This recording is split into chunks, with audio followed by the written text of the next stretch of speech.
everybody, this is Alchemist 2, and I'm back again with another movie review.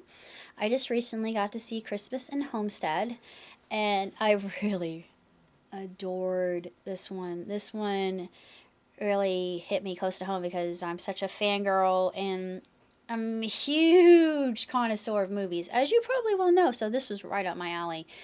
And the main character, she lives in LA, but she returns to Iowa just to see her hometown and do a movie shoot and everything. And while she's there, she's with her former boyfriend, but she starts to get a little bit of a shine for uh, another fellow there. And he's so endearing and friendly and handsome. I mean, I don't know what it is. I really like men who have dark eyes and dark hair, and oh, they're alluring. It's like chocolate. Ooh, don't keep me away. I'm so tempted. But yeah, I just think, oh, I could melt in those eyes and swim in them like pools of water. Never bore and never come up for air. But anyway, that's me being too poetic and probably scaring a lot of you away. But anyway, um,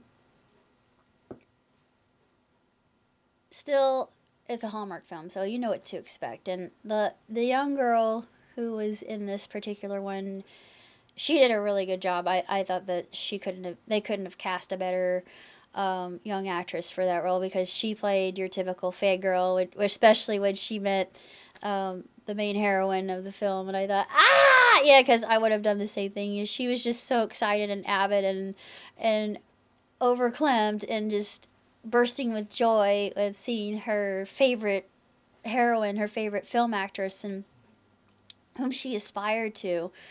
And she was a role model. And of course, the whole thing with the paparazzi pops up, and she has to overcome that hurdle. And but the little girl just makes the most selfless wish ever, as you've probably seen this quite a bit, but this really never gets old. And this particular one, I just thought, oh, that is so heartfelt and sweet, and I'm gonna cry. And I thought, no. Then this one was one that also made me want to cry, as well, like My Christmas Dream did. And I love the woman who played the lead, because I'm not gay, but just saying, she was absolutely stunning. She was gorgeous, and had I been a man, I'd hit that. But needless to say, beyond that, I feel like the story in and of itself was just, it was outstanding. And I love the fact it's like a homecoming, just like the title suggests. And it's all about figuring out, finding who you are, and coming to a semblance of discovery. That's what I really like about this, and starting anew, starting afresh. And I think that's what this season is all about, and I'm finding that out on my own as well, with everything that's happened, and keeping a straight face. But yeah, there are a few things that have happened to me recently that have warranted tears, and it's actually it's a very cleansing process for me at this point in time, and I'm going to remain strong about it. But I'm going to continue learning what I can and making inroads to what I feel will be not a job, but a career, something I actually enjoy doing, something that I'll get up in the morning and I'll look forward to doing it. It'll be something I actually like to do, rather than some drudge job that bores me half out of my skull, and the ennui makes me want to commit harikari. Or is it harikari? Harikari? Yeah, it would be harikari, I do believe. Would be the correct pronunciation of that, but half of the time I feel like banging my head against the wall till I'm lobotomized. Forgive me. But this is the time of year. The end of the year has brought me full circle and realizing that uh, my life my life was lived for mom and dad. Mom is no longer here. Dad has gone to be with mom, and I was a good girl. I was by his side, and I did the best I could. And of course, chronic heart failure took him, but I was expecting that, and he knew, and he actually predicted the way he would die. Um, I didn't see anything sad about it, and I know he's still around, and he's been playing tricks on me, which I think is great. I'm glad he's still here, but it's gonna be an interesting year because I am planning on getting things done on my own due to the fact that my tenant is now sick. It's like he gets ill at the most convenient of times. Not that I'm saying anything, but seriously. But as far as this movie is concerned, I give it 2 thumbs and 4.5 out of 5 due to the fact that it's still formulaic. But it's a really stellar film. It's extraordinary and very marvelous and just a fantastic film. And I also I've never seen When Calls the Heart, but I did record the When Calls the Heart Christmas special, which I'm looking forward to seeing. And I like the fact that I think it takes place in Canada, if I'm not mistaken, which is someplace I really want to go. But with everything that's happened, I know it's all a test. This life is a test in and of itself that I will pass. And I have been working on quite a few things. Right now I'm working on Fast Track to Freedom and Voice of the Ancestors. I finished Spirit World, so that one's complete. And then I'm going to do one called Guru Takes a Respite.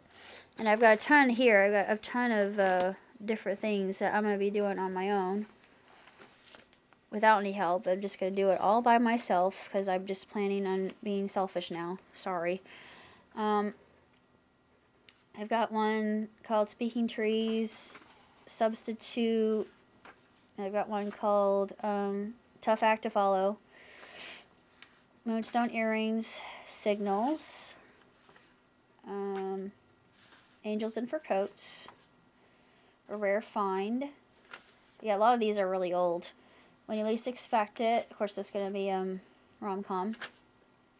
Now You're Cooking, another rom-com. Glass Artisan, not like the others. That one will be, I'll have to do some research on it because I had to figure out what would be a really... Oh wait, no, this is about somebody who can... She's an indigo child. Yeah, right. There's another one that is about somebody who has a very rare disease. Oh, it was progeria? No, I don't know if I did one on progeria or not. I wanted to, but I'll get to that. Stress versus Stressor, that's a comedy. I can't wait to write that one. Infinite Possibilities, Junkyard Dogs. One That Got Away. Of course, that's a rom-com. Domesticated. Yet another rom-com. Red Roses for a Blue Lady. Yet another rom-com. You see, it's a pattern here. Symbiotics and The Traveler. Bleak and Bright. Bleak and Bright kind of reminds me of a kind of an Odd Couple thing.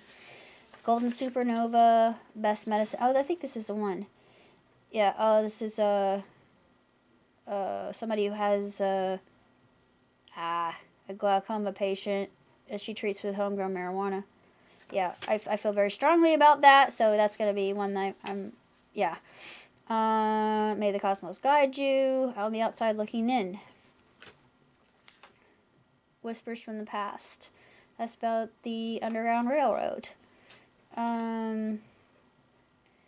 Measure of Kindness. Fragile Beauty. Oh yeah, Fragile Beauty is the one I was talking about. But a girl has progeria. I always wanted to do a movie about that. And then there's one called Monster Doctors and Barbicide. Barbicide was one that I wanted to do for Halloween. I never had the chance, but it's a play on words because barbicide is something that kills hair, but we have a barber committing homicide, so it's barber-side. Oh, man, I don't know how I do these things, but another one I'm working on. Oh yeah, I already talked about that. Voice of the Ancestors. I'm going to get back to that one, and then there's one called No Subtitles Needed. That's the next one I really want to do, because it's about a young girl. You know, you don't really hear much about female action stars, and I really wanted to do one of my own. She gets herself, she's a tomboy, she's built tough for this kind of thing, and she's self-taught in parkour and all that.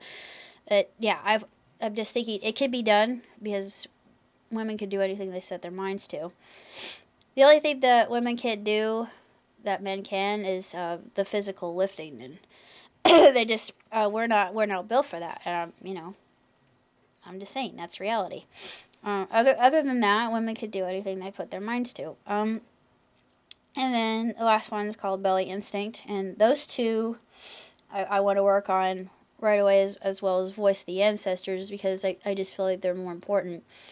That's pretty much all I have to say. So those are all my projects I have lined up, and the main thing that I'll be working on is just getting my house in order, and keeping myself busy with piano and learning Reiki, and hoping that all these things will, when I throw the pebble out, the ripples will